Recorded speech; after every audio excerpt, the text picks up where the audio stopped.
দর্শক, এই মুহূর্তে আমি অবস্থান করছি একটা মালটা বাগানে। দেখুন কি পরিমাণ মালটা ধরে আছে। আসলে এটা কিন্তু কোনো বাহিরের রাষ্ট্র নয়, এটা আমার বাংলাদেশের রাজশাহী জেলা চারঘাট উপজেলা মালিকার মোড়ে অবস্থিত কিন্তু এই মালটা বাগানটি। আপনি চাইলে আপনার নিজ বসতবাড়ির পাশে কিন্তু এরকম পরিমাণ একটা মালটার চারা রোপণ করতে পারেন এবং আপনার পরিবারের চাহিদা মিটিয়ে বাজারে বিক্রয় করতে পারেন এবং বাংলাদেশের কৃষিখাতকে আরও এক ধাপ এগিয়ে নিয়ে যেতে পারেন। দেখুন কি পরিমাণ মালটা ধরে আছে আসলে এই গাছটিতে। দর্শক দেখতে পাচ্ছেন কি পরিমাণ মালটা ধরে আছে। আসলে এটা কিন্তু কোনো বাহিরের রাষ্ট্র নয়, এটা হলো আমার বাংলাদেশে রাজশাহী জেলা চারঘাট উপজেলায় মালিকার মোড় বলে একটি জায়গা নিয়ে অবস্থিত। আপনারা দেখতে পাচ্ছেন এই গাছগুলোতে শুধু মালটা আর মালটা, প্রচুর পরিমাণে মালটা ধরে আছে। আপনারা চাইলে আপনার নিজ এলাকায় নিজ আঙ্গিনায় এরকমভাবে কিন্তু বাগান তৈরি করতে পারেন এবং আশপাশের পরিবারের চাহিদা মিটিয়ে আশপাশের চাহিদা মিটিয়ে বাংলাদেশি কৃষিকে আরও এক ধাপ এগিয়ে নিয়ে যেতে পারেন। দেখুন দর্শক, কত পরিমাণ, কি সুন্দর, অপূর্ব। দেখছেন শুধু মালটা আর মালটা। কিন্তু এই মালটা কিন্তু ভাই এখান থেকে বাগান থেকেও যারা আসতেছে, দূর দূরান্ত থেকে যারা আসতেছে তাদেরকেও কিন্তু ভাই বিক্রয় করতেছে 200-250 থেকে 300 টাকা কেজি দরে। কিন্তু আপনারাও চাইলে এসে বেড়া যেতে পারেন।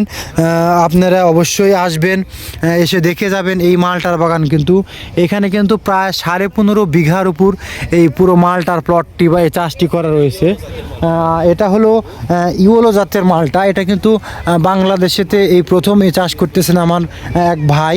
এখানে কিন্তু প্রায় 15 বিঘার উপরে কিন্তু জায়গাতে এই মালটা চাষ করা রয়েছে। আপনারা আপনাদের পরিবারের লোকজনকে নিয়ে এসে দেখা যেতে পারেন, এই পুরো মালটার বাগানটি কিন্তু ঘুরে যেতে পারেন। দেখুন কি পরিমাণ ধরে আছে মালটা, শুধু মালটাই ধরে আছে। দেখুন শুধু মালটা আর মালটা।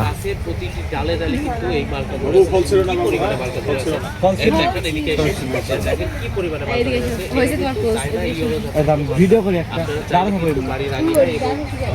আশেপাশে কিন্তু এই জাতের মালটা লাগিয়ে নিজের পরিবার পারিবারিক চাহিদা পূরণ করে বাজারে বিক্রি করে কিন্তু স্বাবলম্বী হতে পারে।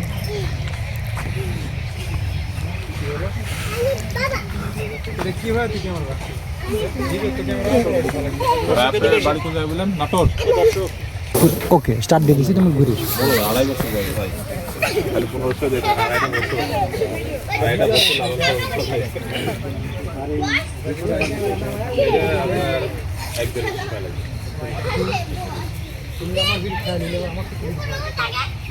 খারাপ লাগে